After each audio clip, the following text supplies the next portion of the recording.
Hey again, everyone, and welcome back to the channel for the next installment in our Let's Talk series, where we're going to discuss entertainment and figures. And yeah, this has been kind of fun to do, so we'll keep doing a couple of these and see how they turn out. But we touched on a couple of classics that I think are pretty remarkable movies, Conan the Barbarian and Demolition Man. And I thought today would be kind of nice to veer into television a little bit. So for today's overall topic, we're going to be looking at Battlestar Galactica, the 2004 version that was the reimagining by Ronald D. Moore. So off the bat, before we even get into that show, I'll say I haven't watched the original series. I know of it. I've seen some clips here and there of it, but I just never watched. I think it might have been a little before my time. So as I entered and as they announced Battlestar Galactica, the new version, I didn't have any kind of preconceived notions of the series or the story as a whole, other than a very basic understanding of what it was, right? The Cylons, this mechanical, cybernetic race against humans. So I kind of went in with a clear mind. So in no way is this meant to be a judgment of, oh, that original show wasn't good or there were issues. I just haven't watched. And I will ask you, if you guys have watched it, if it's worth going back and looking into it. With the amount of TV out there right now, it's always tough, and with a tight schedule, to fit something in. But if you guys tell me it's worth watching, I'll go back and give it a look, because I was always curious. I just haven't had the time. But for the 2004 version, which is what we're going to focus on, which amazingly enough is actually already 20 years old, time just flies. But when that show came out, I remember being pretty interested, especially with the pedigree of some of the actors that were coming in. Right, you had Edward James Olmos, who was great in Miami Vice, and then in all these movies coming in. You had Mary McDonnell, who played, I knew her from Dances with Wolves, who was playing a character.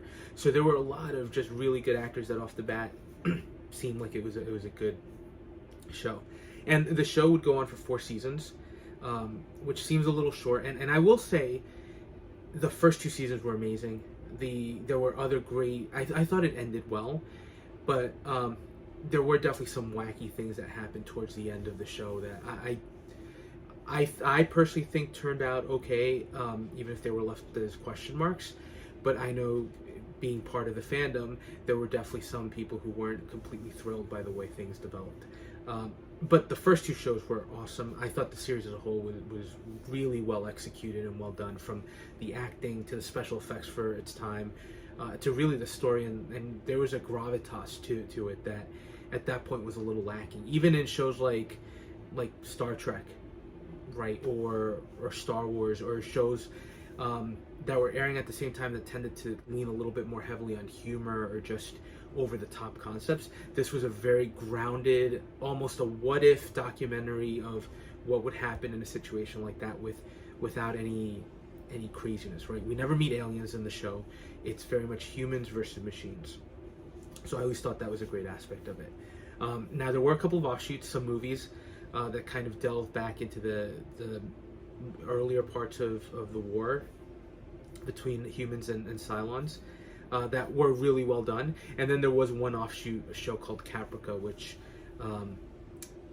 we'll get into the story a little bit, but basically kind of delved into the creation of the Cylons. It was okay.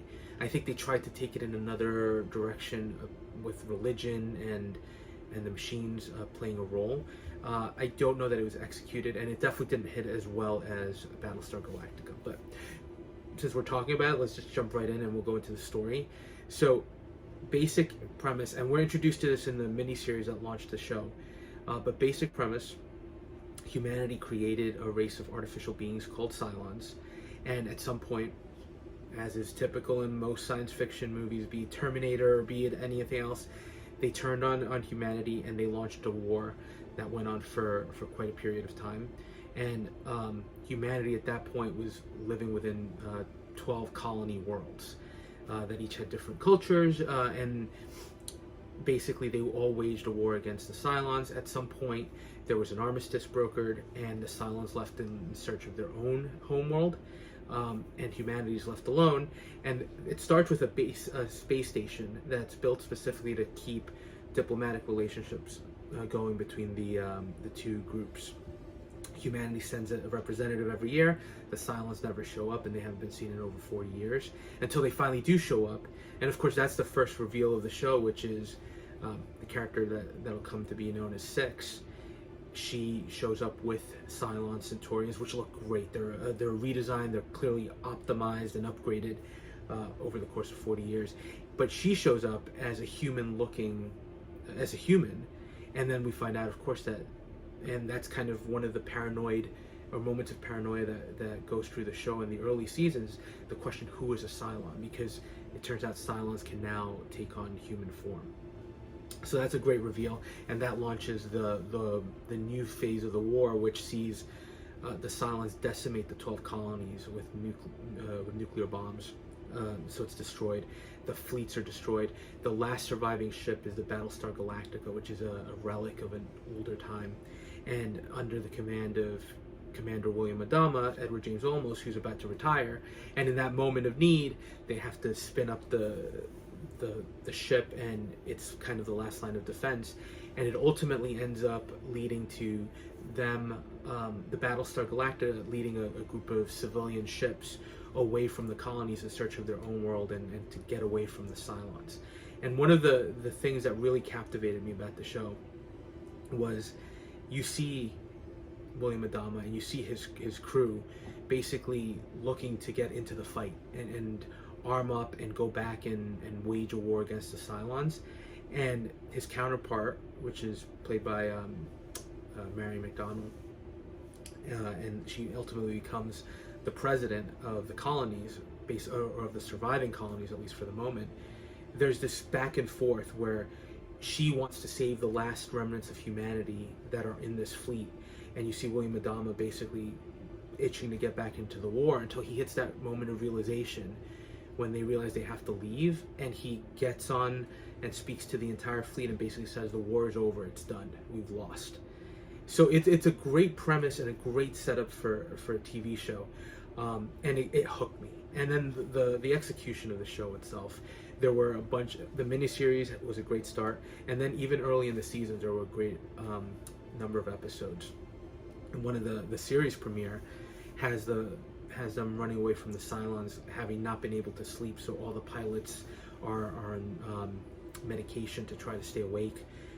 They're trying not to lose ships because every 33 minutes they do a hyperdrive jump to a new location, and 33 minutes later the Cylons will show up. So clearly they're tracking them, and they just can't get any break. So they're trying to keep the ships flying without engine troubles. It's very intense, and it leads to one of the best moments. And again, it kind of defined the series, which is one of the ships is left behind, and the fleet exceeds the 33-minute threshold, so Cylons don't show up, and then the Olympic carrier, which is a ship that they left behind, finally shows up, and of course they restart the clock, and they realize 33 minutes later the Cylons show up again.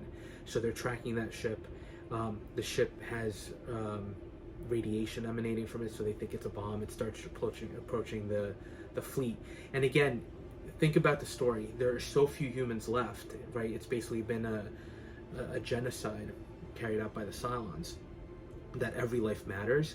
And in that moment, to save the rest of the fleet, the Commander Adama has to make the decision to shoot down the civilian vessel with the hope that the humans aren't on board anymore. And the moral conundrum and quandary is there, and it's intense. It's done executed remarkably well, and that carries on through a bunch of other episodes, right? Even there's a scene where the Cylons finally do capture humanity that's kind of tried to establish a colony, and there's a rebellion against the machines, leading up to one of my favorite moments in the series, which is where a lot of our main characters are being transported by the Cylons in trucks to an empty field. And there are some collaborators amongst them, humans who have kind of started helping them. And one of them tells one of the characters to run. And the show ends on a cliffhanger where you see the Cylon Centaurians come up, and basically you just hear gunshots in the background as this one character is running. So again, execution for the show from a story perspective, from an acting perspective. And I have to give credit to, if you've watched it, I'm sure you've heard Bear McCreary's score, right? it elevates every scene it's in, especially those intense scenes. And it just really elevated this show.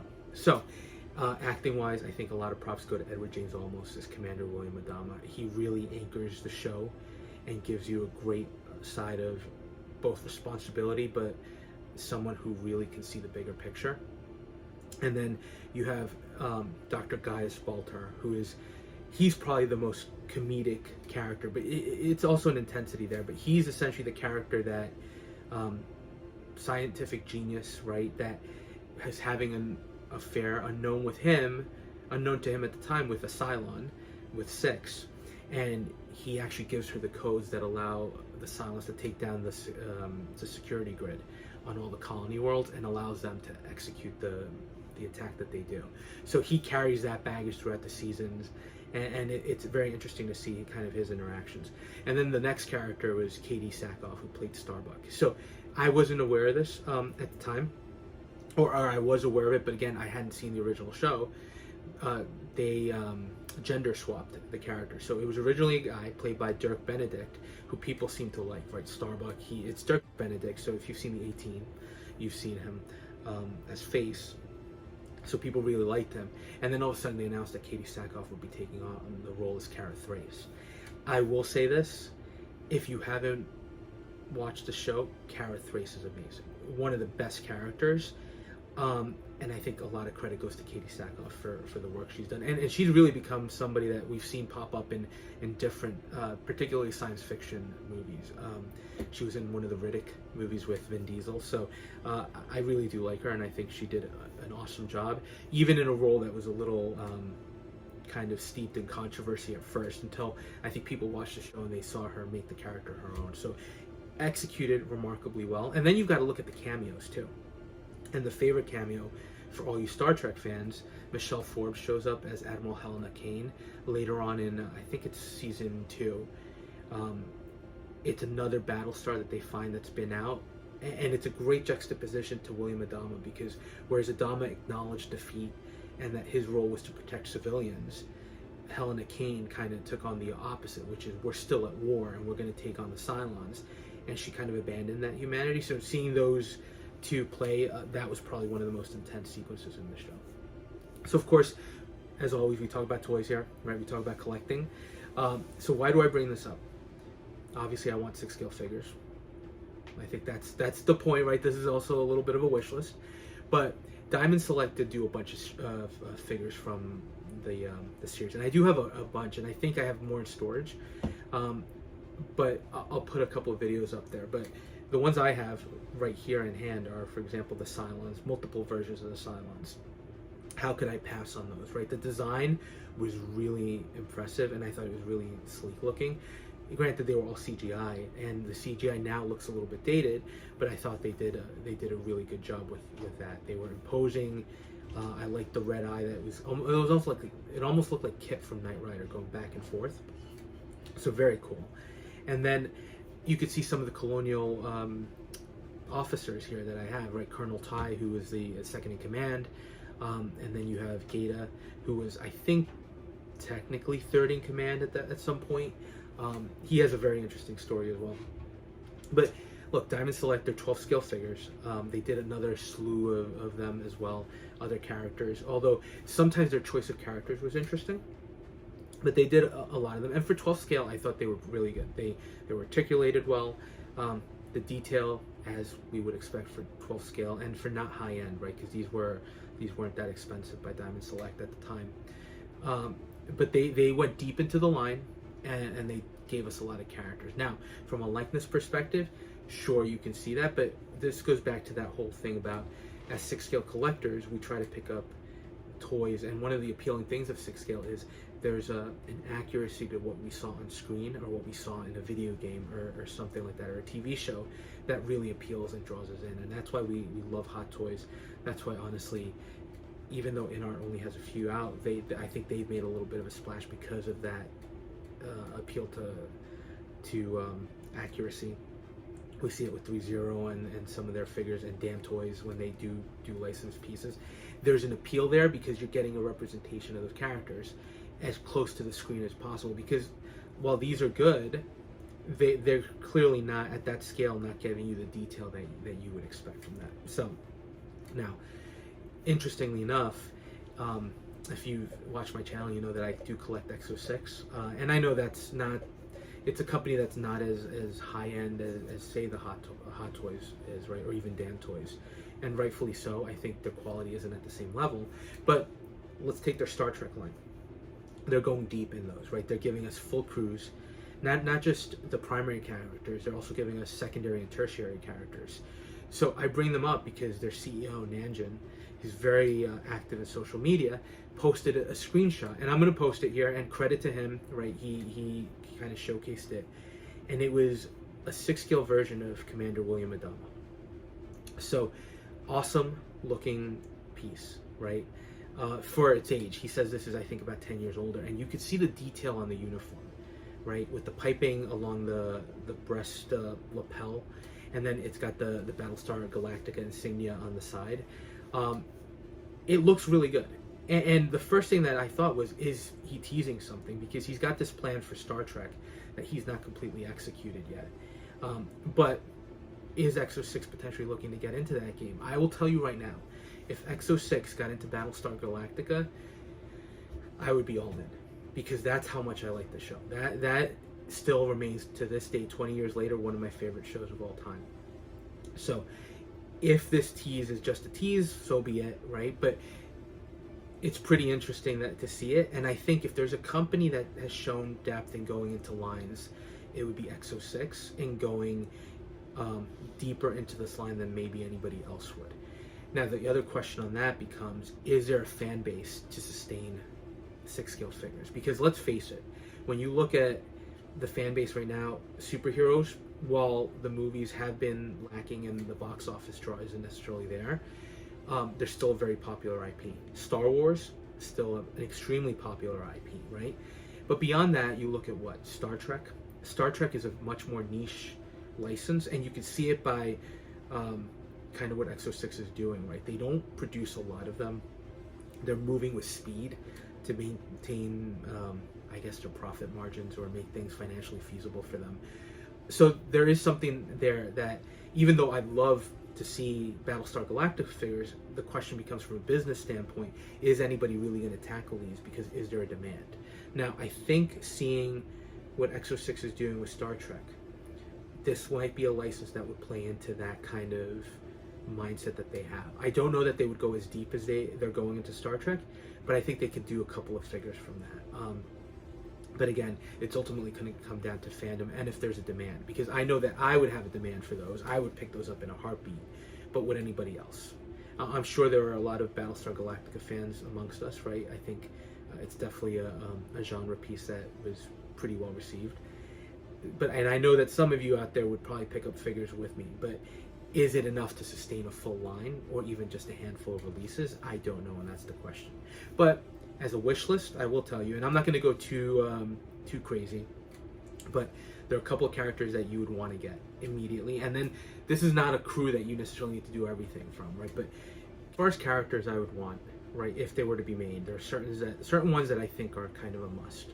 And the first one is, without a doubt, Commander William Adama, who later becomes Admiral William Adama. Just again, the heart of the series. And actually, he would pair up well with President Laura Roslin, because the two of them really have this relationship that starts adversarially, and the way it ends is just, they become a great, I don't want to say couple, even though there are those feelings there, but the two of them lead humanity to where they ultimately end up. And I think it would be a shame to not get either of them. Now, granted, Commander Adama, well, from a figure perspective, would be the more impressive visually of the two with the uniform, whereas Laura Roslin, she's just a character in a suit, right? So it would be more akin to kind of like the 3-0 X-Files figures, right?